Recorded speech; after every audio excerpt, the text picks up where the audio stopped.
This state of stagnation, which can occur to varying degrees at varying times, will be accompanied by loss of magnesium and potassium, as well as a drop in zinc, magnesium and chromium levels, and usually a drop in blood sugar as well. Magnesium and potassium are both essential for keeping calcium and sodium in the right place, and therefore also to keep fluids flowing around the body. As a direct result of lowered magnesium and thickened fluids, the elimination of uric acid will be impaired and also be dumped into the joints and the skin. So magnesium is being lost just when we need it most, as it's magnesium that helps to prevent calcium misplacement in the first place. Magnesium helps to alleviate tightness in the muscle and tissue, as described before, as well as to keep us hydrated and help alkalize us, all of which contributes to keeping calcium in the right place. Magnesium is also involved in energy production and detoxification pathways. As with many minerals, magnesium is lacking in the soil, in the processed foods that we eat, and all the way through the food chain, so it's difficult to achieve therapeutic levels with diet alone. So we often need to gradually build up magnesium levels in supplement form. But make sure the supplement you're taking is a well-absorbed form. Magnesium citrate is the form that the body seems to like best, but unfortunately many companies use cheaper forms such as magnesium oxides and carbonates, which are not so well absorbed and can in fact reduce our ability to absorb nutrients. We also need to look at thyroid and general endocrine support, particularly if we're looking at, for example, rheumatoid arthritis. As we know, thyroid is implicated with rheumatoid arthritis, and this would in part explain the common additional symptoms of low energy, anemia and depression. The parathyroid glands, situated at the sides of the thyroid, are also involved in calcium placement. The endocrine system in general will be depleted of various crucial nutrients and cofactors, including an appropriate range and ratio of fats. It will therefore need support from the adrenals upwards. Vitamin C and B5 are useful for adrenal support, and essential fatty acids are needed to produce prostaglandins. The level to which the endocrine system will need support will vary from person to person. Whether the joint problems we are addressing are due to injury or to a condition such as those described above, there will be a certain amount of inflammation. Essential fatty acids, so our omega-3 and 6 oils, are not only important for making and repairing connective tissues such as those found in joints, they also have a role in inflammation. Although we're often told that hemp oil contains the perfect ratio of omega-3 to 6 for humans, we must also take into account that it's in the parent form. So that means it's difficult for an acidic body to break down and utilise the omega-3 and 6 oils in hemp oil. In addition, the typical British diet already contains far too much omega-6, providing us with more resources to make inflammatory prostaglandins and a decreased ability to make the prostaglandins that will reduce inflammation. We may therefore need to redress the balance with supplemental omega-3 oils in a broken down form such as fish oil or krill oil. Once we have our oils in place, aloe vera can be a useful addition to a programme. The anti-inflammatory and tissue healing properties of aloe have been well documented.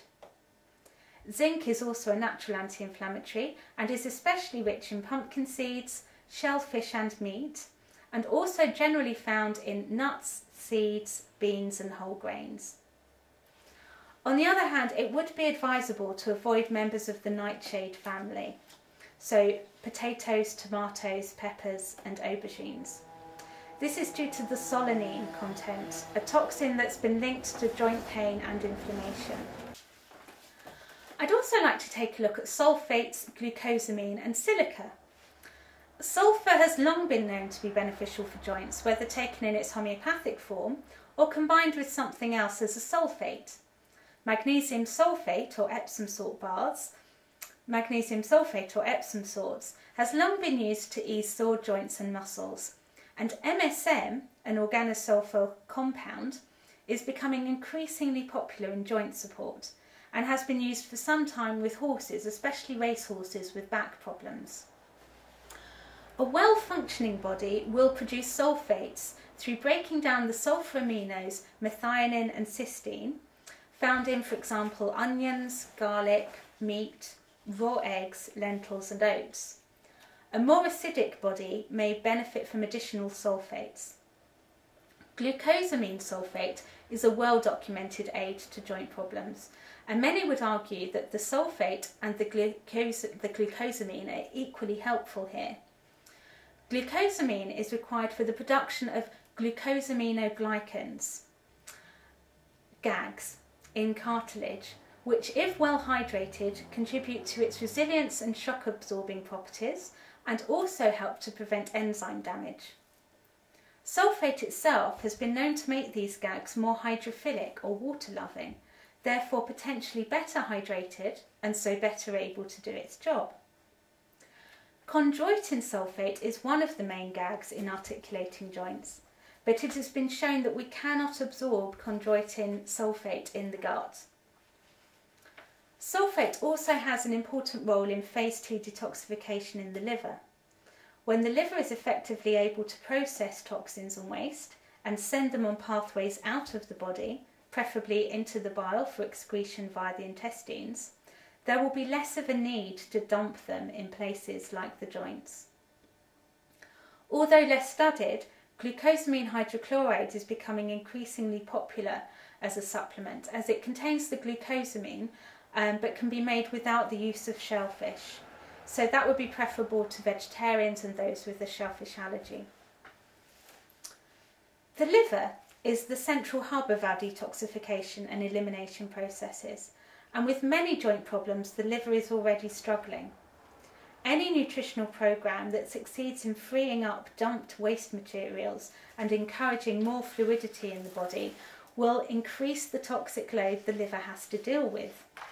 So whether your joint problems are due to injury or to a particular condition, your liver may well benefit from some additional support. I've seen people with quite severe arthritic conditions make excellent progress, which ends abruptly as their liver becomes quickly overwhelmed by this movement, and it sends its overflow straight back into the joints again.